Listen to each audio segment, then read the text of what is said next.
you are live. And a very good afternoon to you all, ladies and gentlemen, and welcome to the sunrise safari. Oh no, it's the sunset safari, that's what it is. The heat has addled my brain. My name is Jamie. I have Tebs on camera with me this afternoon, and please forgive me for having to prise myself off the steering wheel where I had melted onto it. It's 45 degrees in the shade. That's 109 degrees Fahrenheit at 5 o'clock in the afternoon. So please forgive us for the hour late start. It feels a little bit like being inside an oven. It really is unbelievably hot, and it's an incredibly crushing dry heat. Mr. Henry will possibly, probably, most likely, definitely not be joining us for this afternoon sunset safari. He has discovered that his constitution is not quite up to this level of heat. So you will have the pleasure of my company for as long as I can stand it, at which point I will park off in the shade and slowly drip off the seat.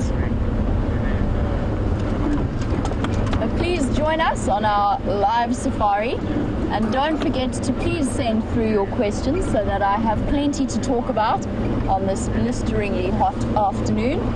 You can do that on hashtag Safari Live on Twitter, or you can email through to questions@wildearth.tv, and let us have a wonderfully enjoyable afternoon all together in as many shade patches as I can find. I think I'm going to accelerate through the sun to each shade patch. We'll stop and see what we can find to talk about there. Oh wow, it's hot.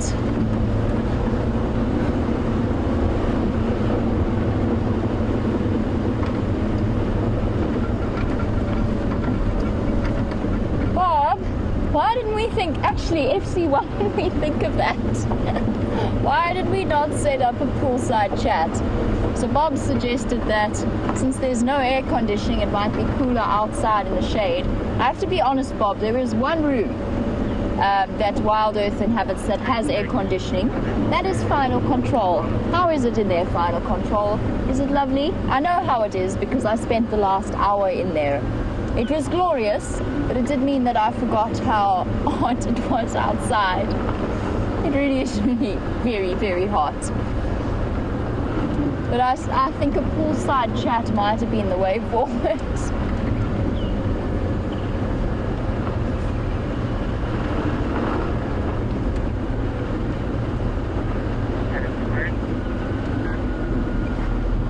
Genevieve, absolutely. In fact, I've found myself squinting more and more over the last few days, and today it's been absolutely at its worst. So Genevieve wanted to know whether or not we get a lot of sand glare off, or glare off the sand from the sun. And it reminds you of the snow glare that you get. Yes, we do. It is phenomenally bright out here. I've just done a little circuit to see what's around. Checked around quarantine. I'm now approaching the pan. I'm going to make my way towards Gallagher Waterhole. Now this morning we found Tingana on Arathusa, as well as the investing pack of wild dogs. My suspicion, and the reason that I'm not rushing off back there just at the moment, first of all, they're going to be incredibly flat, and second of all, they're going to be in the thickest patch of shade that they can possibly find. And I know both of those drainage lines in which those animals disappeared particularly well. And from experience, I actually don't think we're going to be able to get vehicles in to see them. That being said, I also don't want to get too far from home in case our equipment starts to overheat, possibly our cameraman starts to overheat, or indeed your presenter. All of these are distinctive possibilities. And since you've been watching the Juba Dam camera for the last... Oh, let's have a look at Pete. See if we can find a patch of shade and have a look at Peter the hippo. He's out and about. I'm sure that many of you have been watching the Juba Dam camera, and I know that a lot of people have been worrying about the situation and the fact that it is not being pumped. And that has resulted in a couple of emails that have been sent through to the lodge. Please, everybody understand that the lodge cares, and the people who are in charge of these things care just as much as we do about the state of the animals and the fact that there is this drought. It is an incredibly difficult situation. They have posted updates as to what is happening with this dam. Please be understanding, or give them some understanding in that respect. Hello, Peter.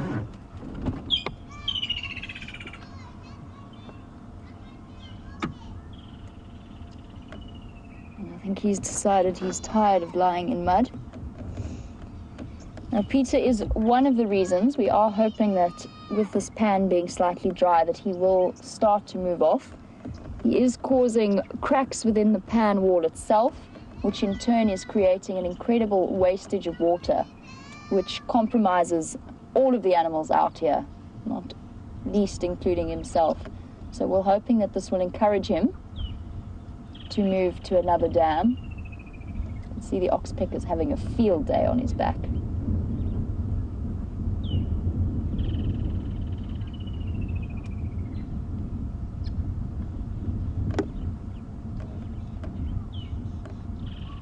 Cheryl, at the moment they are not pumping water into the dam, and the reason behind that is because the pan wall is actually damaged, which in turn is wasting hundreds of liters or gallons of water a day. So that is why they are not pumping the dam wall at the moment. And obviously with this particular hippo around, he's making it very difficult for repair teams to come in and fix the wall. So there is a crack in it. It is causing damage, and it is causing a huge amount of water wastage. Please also, of course, bear in mind, water has to come from somewhere. The fact that it comes from underground, we are incredibly lucky to have those underground water sources, but they are not infinite.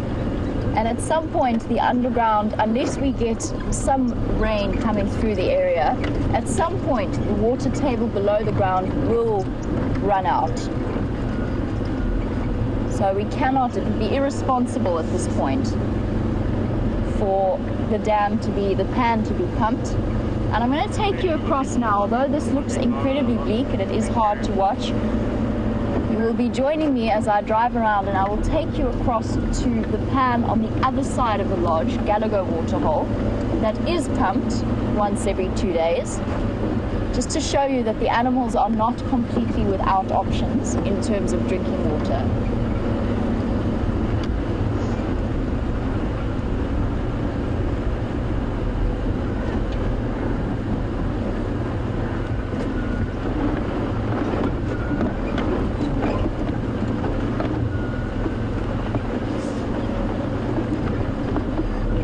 And thank you to all of you, oh my word, brain fried. Thank you to all of you for your incredible understanding and acknowledgement of the fact that we are sending out this drive. If I get to the point at which I feel as though Tebs and myself can no longer function, and it is as much Tebs' decision as it is mine, he is equally involved in this, I will cut the drive short. At the moment, as I'm sure many of you know, we are working on a skeleton crew. So if Tebs and myself, for example, find ourselves coming down with heat exhaustion or dehydration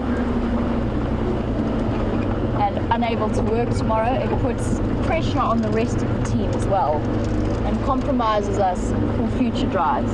So if I feel as though it is getting a bit much, and it might get to that point because I'm actually genuinely, I had forgotten how hot it was, or maybe I just didn't realize how hot it was out here. It really is boiling.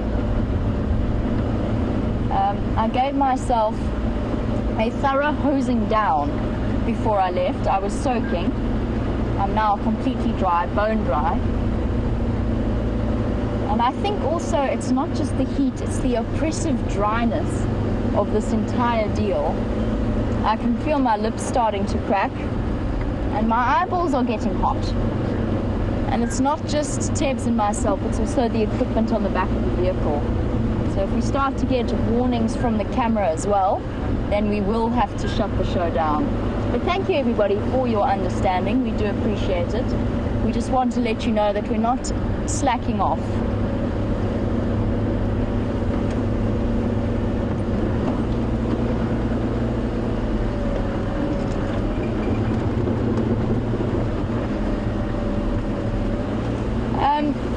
Now Diane, thank you for your message that we're amazing. I don't think we are.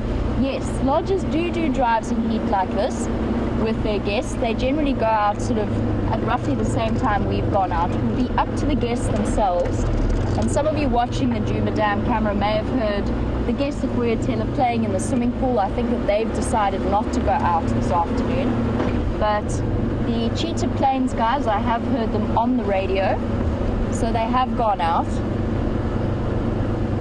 They operate in a slightly different fashion, but yes, if your guests want to go out, you can advise them against it. You can give them lots of water, but the difference is that you can stop in the shade, let the vehicle cool down, let yourselves cool down, have a bit of a chat, have a nice drink of cold water from the cooler box. Slightly different, and also not carrying very expensive camera equipment on the back and broadcasting equipment. And I must be honest, that also adds to our heat. The machinery at the back does exude heat, as does the vehicle. So at the moment, Tebs and I are wrapped in our own little insulated box, or it certainly feels that way anyway.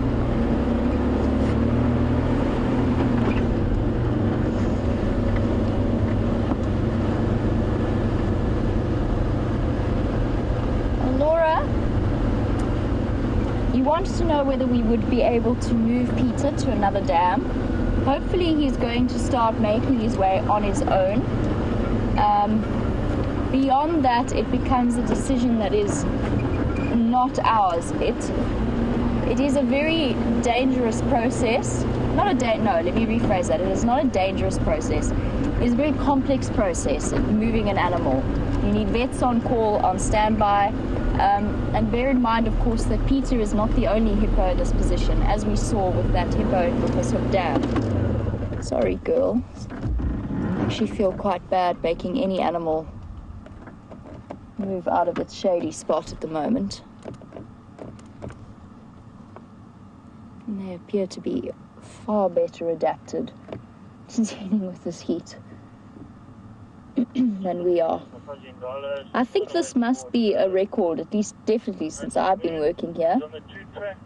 45 degrees, 109 degrees Fahrenheit at 5 o'clock in the afternoon. I'm pretty sure that's a record. And what that does mean is that is the temperature in the shade. The real field temperature is usually about at least 3 or 4 degrees hotter. So we're starting to get close up to 48 in terms of what we're feeling.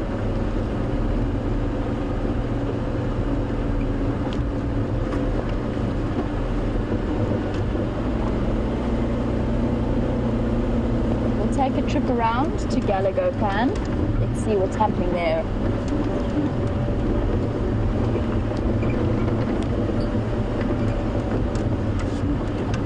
Now, David, I know that the lodge mentioned that pan. James and Brian said that they saw it. I haven't yet to see it. I'll go and have a look for it now. I'd be happy to show you. I'm taking you to see the pan that's on the other side of the lodge. You guys are all familiar with it. Karula loves this spot. It's the Gallagher waterhole. But I'd be more than happy to take you across to where that particular pan is. I just have to work out where it is exactly. It must be on the road down between Quarantine and the lodge.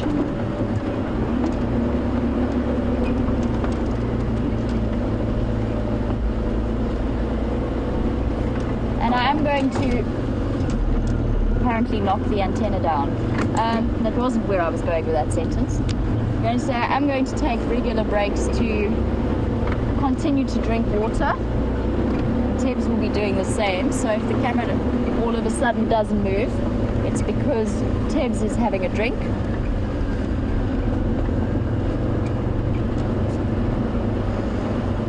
And I'm pretty sure if I put a tea bag in this, we could make tea.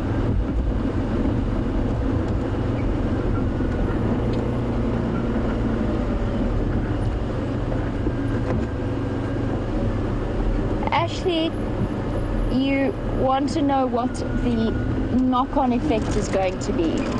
And that's actually, the answer to that is quite complex. First of all, when we first get the rains, we've got to really hope that it doesn't come in one big whoosh.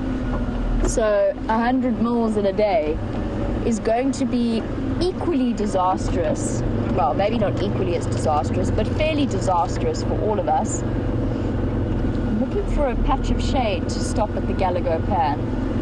There isn't one. In which case we're going to be doing a drive-by. I'm not stopping the car in the sun. So Ashley, the reason I say that in terms of the rain arriving is because there is no cover at all. There's some buffaloes here at the pan, just to show you that there is water.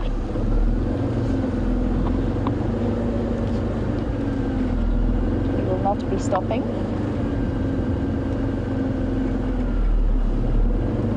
This is where they are congregating at the moment. So because a lot of the grass has dried off and the ground has become very hard in places and compacted, what's going to happen is with a big rainfall, it's going to wash a great deal of the topsoil away. It's because there's not enough roots to hold some of that topsoil in place. So what it equals is considerable erosion possibilities, as well as the possibility that that topsoil that's been developing for years and years and years could get washed away, and then has to start developing the ideal and going through the plant succession levels that it needs to, that it has gone through in the previous years. In terms of the knock-on effect for the animals, it depends on what happens in the next few months. I would say yes, we're likely to see less babies or less surviving babies. I think there's a possibility of a couple of stillbirths. The mother's bodies will not necessarily be able to get the nutrition levels that they need in order to survive some kind of, or to survive a pregnancy.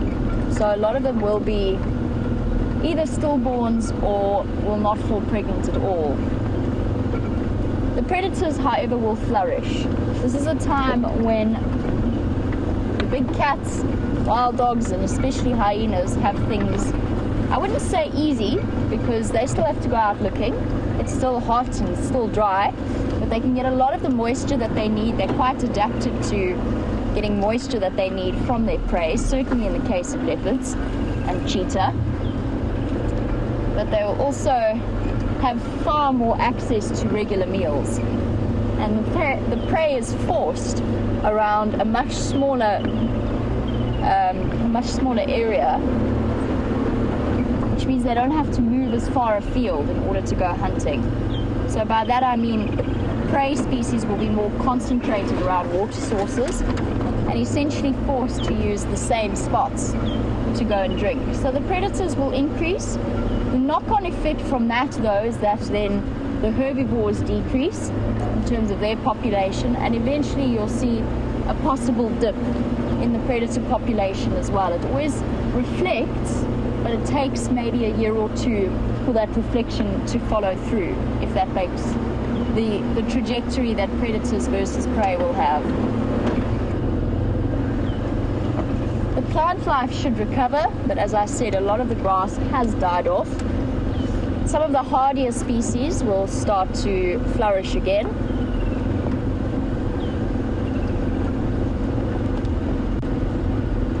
But this ecosystem has survived.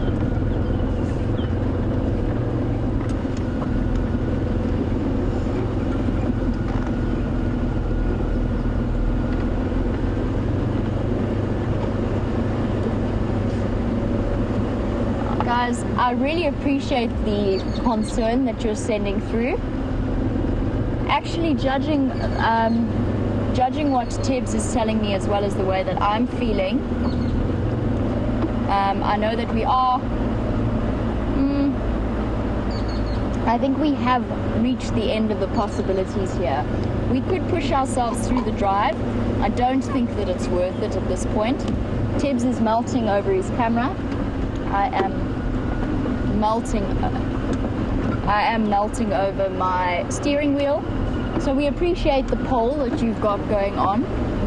And in fact, I'm going to be the one that calls the end of the drive, and I'm going to do so fairly soon. I don't think it's sensible for either of us, and having been out now, I don't believe that we should push things any further. It's not good for us, and it's not good for the equipment. So I appreciate your concern. I know that I don't feel any pressure from any of you to stay out, and I do appreciate that. And we know that when it comes down to it, we can always count on our very loyal viewers to be as supportive as possible.